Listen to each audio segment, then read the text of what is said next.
অবস্থায় কি দান বা সাদাকা করা যাবে? ঋণ থাকা অবস্থায় দান বা সাদাকা করা যাবে কিনা? মৌলিক কথা হলো যে ঋণ থাকা অবস্থায় ঋণ পরিশোধ করাটাই উত্তম সাদাকা করার চাইতে। এটা হলো মৌলিক কথা, মোটা দাগের কথা। আপনি ১,০০০ টাকা দান করার চাইতে ১০০ টাকা ঋণ পরিশোধ করা আপনার জন্য অধিকতর গুরুত্বপূর্ণ এবং সওয়াবের। কারণ দান করাটা সাধারণ দান, সেটা আপনার জন্য নফল, আর ঋণ পরিশোধ করাটা আপনার জন্য ফরজ। অতএব ফরজ রেখে নফল করতে পারবেন না। তবে হ্যাঁ, যদি এমন হয় যে আপনার ঋণটা সিস্টেমিক্যাল ঋণ, আপনার ঋণটা পরিশোধ করার জন্য আপনি সময় নিয়েছেন এবং সেই সময়ের মধ্যে দিতে পারবেন সেরকম ব্যবস্থাপনা আপনার পরিকল্পনাও আছে, তাহলে এর পাশাপাশি আপনি দান করতে কোনো অসুবিধা নেই। ঋণ আছেন আপনি লক্ষ লক্ষ টাকা, আপনি খাচ্ছেন, পড়ছেন, অন্যান্য খরচ করছেন, তারই অংশ হিসাবে আপনি ১০০ টাকা, ১,০০০ টাকা আপনি যদি দান করেন, তাতে আপনার ঋণ পরিশোধকে বাধাগ্রস্ত করছে না বা প্রভাবিত করছে না, এরকম যদি হয় তাহলে সেটা জায়েজ আছে।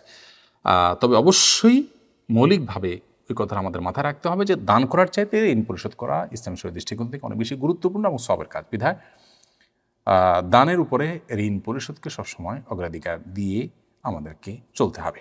সাকলাইন আলভি আপনি লিখেছেন, কিস্তিতে পণ্য কেনা কি জায়েজ হবে? কিস্তিতে কিনলে কিছু সুদও তো দেওয়া লাগে। কিস্তিতে কিনলে একটু বেশি দাম দেওয়া লাগে অনেক সময়, এটা সুদ হিসেবে বিবেচিত হবে না। কোনো জিনিস নগদে কিনলে এক রকমের দাম, কিস্তিতে কিনলে দাম বেশি। এই বেশির কারণে এটাকে আমরা অনেকে সুদ মনে করি, এটা সুদ বলা যাবে না।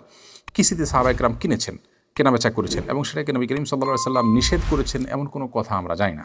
এবং সেখানে কোনো শর্ত যে তিনি দিয়েছেন যে কিস্তিতে কিনলে আপনার সেটা হতে হবে, আপনার মূল দামের মতো হইতে হবে, কিস্তিতে কিনলে কেনাবেচা করলে কম বেশি হতে পারবে না, এরকম কোনো শর্ত নবী সাল্লাল্লাহু আলাইহি সাল্লাম দেননি। বিধায় এটিকে জায়েজ বলেছেন বিজ্ঞ ওলামা একরাম। বিধায় কিস্তিতে কেনাবেচা করাতে কোনো মৌলিকভাবে অসুবিধা নেই। আব্দুল্লাহ আল মামুন আপনি লিখেছেন, জুমার নামাজ মসজিদে এসে অনেককে দেখি সবার শেষে এসে গায়ের উপর দিয়ে সামনের কাতারে বসতে যায়, এটি কি তাদের গুনাহ হবে? অবশ্যই এতে গুনাহ হবে। হাদিসে পরিষ্কারভাবে এটাকে নিষেধ করা হয়েছে এবং এটা হলো জাহান্নামের যাওয়ার জন্য ব্রিজ বানিয়ে সেটা পার হওয়ার মতো ব্যাপারটা। এবং জুমার নামাজে আগে আসলে আগে যাবেন, আর পরে আসলে পরে বসবেন, এই নীতি থাকা উচিত। হ্যাঁ, যারা মসজিদের কাজকামে নিয়োজিত আছে, কোনো কারণে যেতে হয়েছে, সেটা ভিন্ন বিষয়। অবকার আপনি লিখেছেন, মানুষ থেকে সহযোগিতা নিয়ে ওমরা করা যাবে কিনা? যে কোনো আর্থিক ইবাদত মানুষের সহযোগিতা নিয়ে করা যেতে পারে, এতে কোনো গুনাহ নেই। আপনি ওমরা করবেন কিংবা হজ করবেন, আপনাকে কেউ পুরো টাকাটা দিয়ে দিয়েছে কিংবা টিকিটের টাকা দিয়ে দিয়েছে বা আংশিক দিয়ে আপনাকে সহযোগিতা করেছে, তো কোনো অসুবিধা নেই। যিনি সহযোগিতা করেছেন আল্লাহর জন্য করে থাকলে তিনি এর জন্য উত্তম বিনিময় পাবেন আল্লাহর কাছে।